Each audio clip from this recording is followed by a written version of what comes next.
안녕하십니까. 경제와 사회 문제를 쉽게 풀어드리는 미스터 큐 TV입니다. 오늘 시장 보시면서 많이 혼란스러우셨을 것 같은데요. 그동안 시장을 잘 끌고 왔던 비메모리, 비대면, 바이오 주식들이 오늘 일부 조정을 좀 받고요. 물론 이제 강세 조정을 받은 종목들도 있긴 하지만요.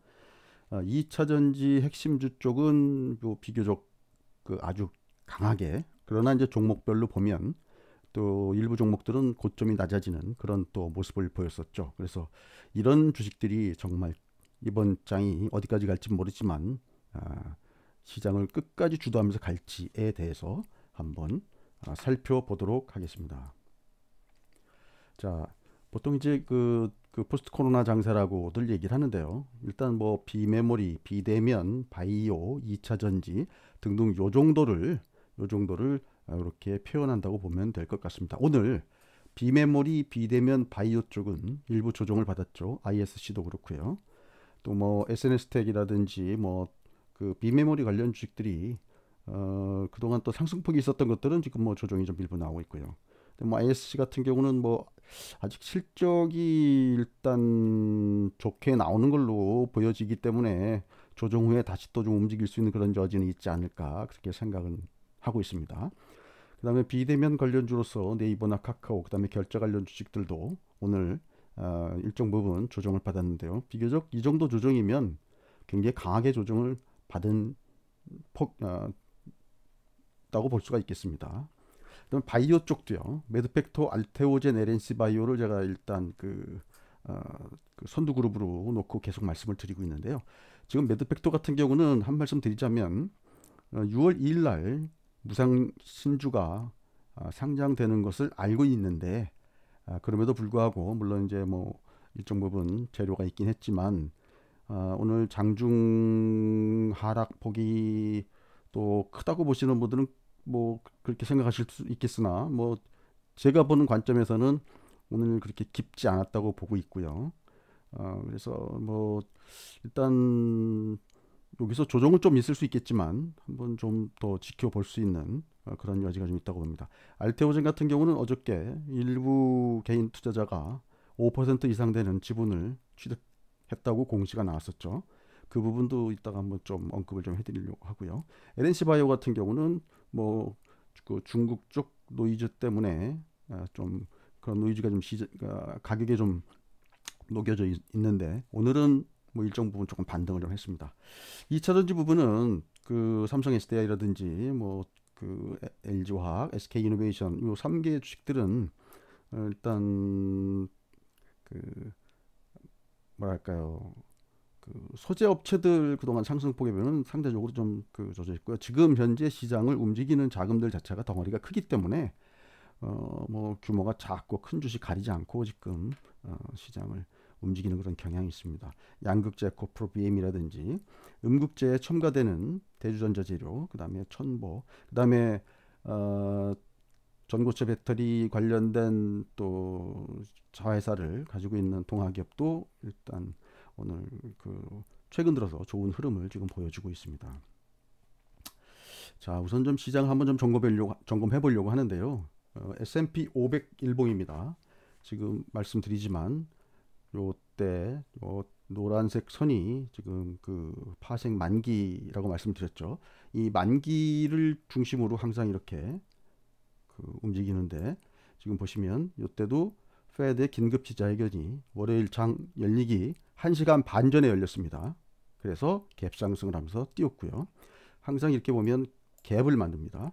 그리고 요때도 보면 끝날 때 아주 맨 마지막 날 고점을 형성하게 만들었죠. 렘데스비르에 대한 어떤 중간 임상 결과가 일단 뭐 설익은 결과이긴 했지만 어쨌든 그 영향으로 일단 고점으로 마무리했고요. 그 다음에 보시면 이게 주간 단위를 보면 지그재그 이런 식으로 한 달이 끝났습니다. 그리고 새롭게 시작하는 그때 지금 모더나 관련된 그 임상 데이터를 발표를 하면서 갭상승으로 장을 시작을 했고요. 자, 지난 일주일간 요 갭 상승한 데에서 움직였었고요. 오늘은 이제 그 어제 그 시장이었고요. 오늘 장이 시작했는데 이건 뭐 제가 대충 그려봤는데 오늘 일단 S&P 500 기준으로 3,000 위에서 시작을 할 것 같아요. 만약에 요런 그림이 그려진다 그러면 다시 또 갭 상승이 되겠죠. 자, 이쪽에 보면 고점을 다 제끼는 그 갭 상승이 되는데 항상 이렇게 갭 상승 일어나는 시기에 보면 이번에도 노바백스라는 회사의 백신 임상 결과가 또 나왔습니다. 그래서 항상 이런 식으로 뭔가 그 지금 미중 그 갈등과 관련돼서 지금 문제가 좀 있다고 보여지니까 이런 또 재료를 터뜨리면서 갭 상승을 시키거든요. 그래서 지금 약간 계단식의 어떤 흐름을 좀 보여주고 있습니다. 자, 저희 나라 같은 경우도 우리나라 같은 경우도 코스피 일봉입니다. 지금 오늘 이런 식으로 양봉이 그 전고점을 뚫고 올라오는 그런 양상을 보여줬고요. 특히나 코스닥 일본 같은 경우는 이미 그 전의 고점을 2월 달에 고점을 뚫고 지금 그 상승이 계속 진행되고 있는 그런 과정입니다. 이것만 보더라도 결국에는 우리나라 이거 코스닥이 그 시장의 주도주라고 이렇게 볼 수가 있겠습니다. 코스닥에 있는 뭐 어쨌든 성장주들이 많기 때문에 제가 드리고 싶은 말씀은 뭐냐면요. 시장이 약간 비논리적으로 움직일 때가 시장에 항상 그 기회가 있습니다. 이게 약간 뭐 어찌 보면 그 말장난 같지만 지금 보시면 오를 주식이 안 오른다. 예를 들면 삼성전자 같은 주식들이요. 그 다음에 오르는 주식만 오른다. 이런 시장이 형성될 때는 삼성전자를 눌러놓고 다른 쪽에서 시세를 빼는 경우가 굉장히 많습니다. 아마 시장에서 그 메이저들이 이런저런 어떤 그 테스트를 충분히 해봤겠죠. 근데 지금 예를 들면 삼성전자를 끌어올리면서 시장을 끌고 가는 것보다는 삼성전자를 잡아놓고 나머지 주식으로 시장을 끌고 가도 지수도 올리면서 올릴 수 있는 예전에 예를 들어서 지금 움직이는 저런 뭐 제가 비바 에바는 표현 썼지만 비바 에바 관련된 주식들이 예전에는 시가총액이 작아서 이런 거 올라가지고 지수를 끌어올릴 수 있을까 이런 걱정을 했을지 모르겠는데 지금은 그런 것들이 충분히 올라오다 보니까 그 정도 주식을 움직여도 지금 지수를 끌고 갈 수 있는 그런 여건이 됐습니다. 특히 오늘 같은 경우는 그동안 이제 짓눌렸던 낙폭 과대주들, 대형주들, 낙폭 과대 대형주들이 지금 오늘 오르면서 지수 끌어올리는데 기여를 했는데요. 글쎄요, 이게 지금 지속형으로 봐야 될지, 그러니까 지금 그게 지속형으로 간다는 얘기는 반대로 지금 그동안 올랐던 주식들이 좀 조정받는 얘기가 되겠죠. 그래서 아마 그 기간이 그렇게 길 것 같지는 않은데요. 그래서 저는 이게 그렇게 보는 겁니다. 저는. 그래서 제가 드리고 싶은 말씀은 뭐냐면요. 항상 이런 시장은 논리적으로 시장은 계속 논리적으로 설명을 하면서 버블 형성을 한 후에 마무리가 됩니다. 그리고 지금은 약간 시장 심리가 어떤 것들이 지금 깔려 있냐면요. 공매도 금지 조치가 지금 9월 달까지 지금 잡혀 있죠. 그리고 이게 지금 의료진이라든지 이 방역 관련된 분들이라든지 그리고 또 약간 뭔가 논리적으로 시장을 보는 분들은 올 가을에 독감하고 같이 그 2차 확산이 나오는 거 아니냐. 그러나 지금 치료제나 백신은 올 가을에 쓸 수 있는 상황은 안 되고요. 그래서 그때 혹시 어떻게 될지 모르니 그 전에 수익을 내고 나와야 되겠다라는 어떤 이런 심리가 밑에 지금 깔려 있습니다. 그래서 이런 심리들이 지금 시장을 압축적으로 상승시키는 짧은 기간에 압축적으로 상승시키는 그런 역할을 지금 하고 있는 상황입니다. 자, 제가 과거 차트를 갖고 왔는데요. 이건 이제 과거에 이제 2011년, 10년, 11년도에 그 차화정, 자동차, 화학, 정유 이 세 업종의 주식들만 상승했던 그런 그 시기가 한번 있었습니다. 이때 요거는 이제 주봉이거든요.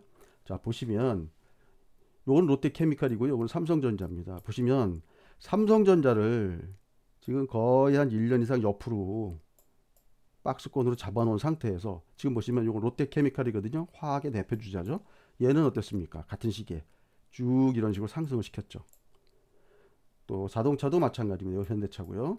그 다음에 요거는 SK이노베이션, 정유 쪽에서 SK이노베이션 차트를 봤습니다. 자, 근데 지금 보시면 요 또 짧은 시기에 삼성전자가 또 이렇게 상승을 하는 시기에는 일부 종목들은 여기 오히려 이제 이렇게 별로 상승을 못하는 그런 또 저기도 있었고요. 그 다음에 반대로 요 시기가 지나고 나서 다른 주식들은 올라가는데 삼성전자는 이렇게 조정 나오는 이런 흐름을 보인 적이 있었습니다. 지금 보시면 삼성전자를 잡아놓고 다른 쪽에서 시세를 내는 그런 시장이었었고요. 자, 요거는 뭐냐면 그 이후에 어떻게 되냐인데요. 그 상승한 이후에 지금 보시면 현대차는 조금 더 이어지다가 결국에는 이런 식으로 흘러내렸고요. SK이노베이션은 이때 이후로 그냥 바로 급락을 해버렸습니다. 다음에 롯데케미칼도 이런 식으로 떨어졌고요.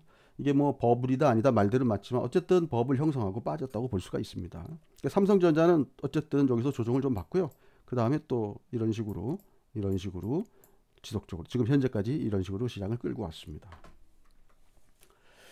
그리고 또 이제 우리가 압축 상승하는 그런 장을 저희가 이제 언제 봤었냐면요. 이제 과거에 99년, 2000년 초에 벤처 버블장에서 한번 봤었죠. 지금 카카오지만 그 당시에는 다음이었죠. 다음.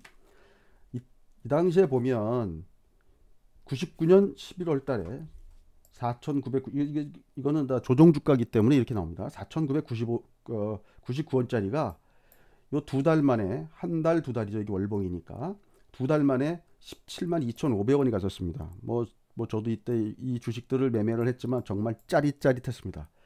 처음에 거래가 폭발된 거는 처음에는 거래가 안 되면서 올라갔었고요. 요건 이제 조정주가인데요. 86,585원의 음봉이 나오면서 거래가 폭발했습니다. 요건 이제 그날 이제 종가입니다. 이거보다 더 싸게 살 수는 있었는데 86,585원에 거래가 터지고 일단 올라갔습니다. 자, 지금 이제 요런 식의 흐름이 지금 카카오뿐만이 아니고 뭐 이 짧은 시간 내에 굉장히 많은 벤처 회사들이 주가가 이렇게 폭발을 했었죠. 기억하시는 분들은 기억하시겠지만, 자, 그래서 제가 드리는 말씀은 뭐냐면 지금 이 짧은 시기에 이런 흐름이 또 이 정도까지는 아니더라도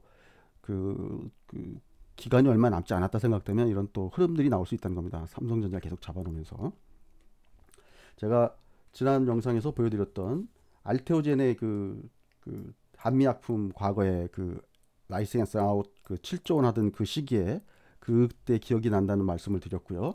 신라젠 병용 임상하면서 만원대 있었던 주식을 15만원대까지 끌어올리는 그런 흐름보면서 매드팩토의 어떤 기시감을 좀 느낀다. 뭐 이렇게 말씀을 좀 드렸었습니다.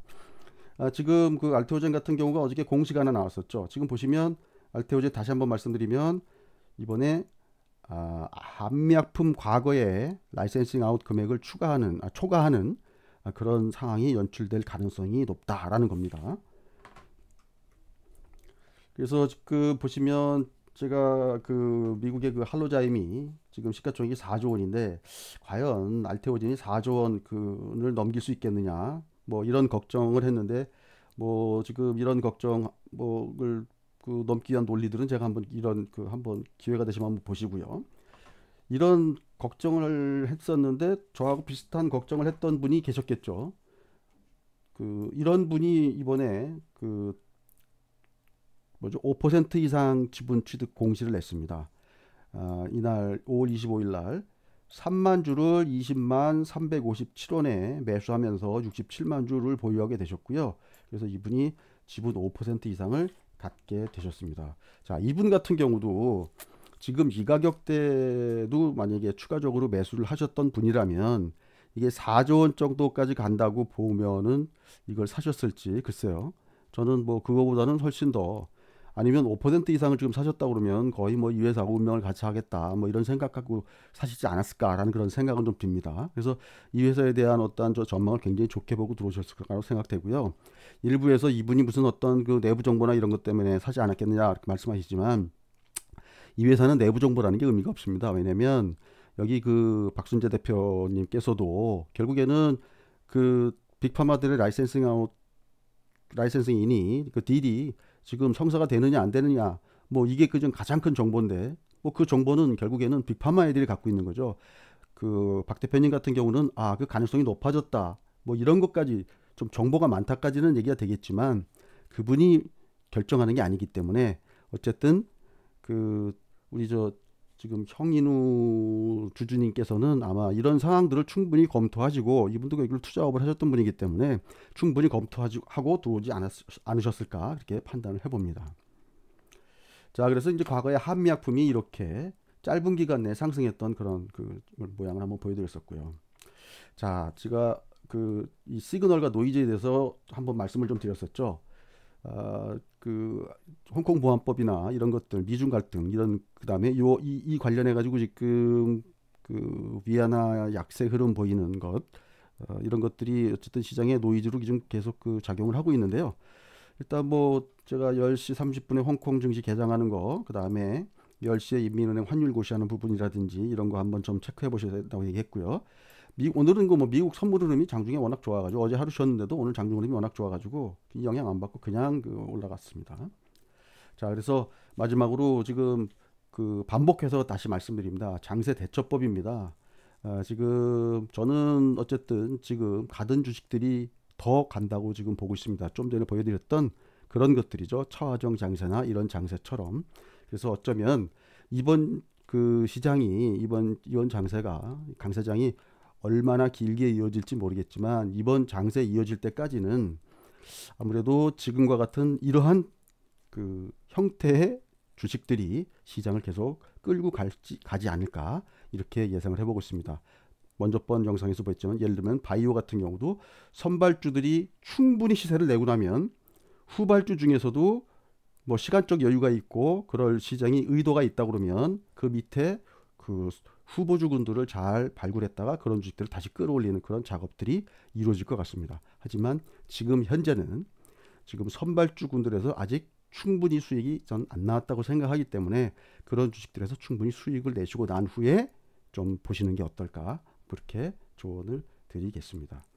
단 이 모든 문제들도 지금 홍콩 문제라든지 그 다음에 그 지금 2차 확산 문제라든지 이런 것들이 시그널로 변질되지 않는 라는 어떤 그 전제 하에서 말씀드리겠습니다.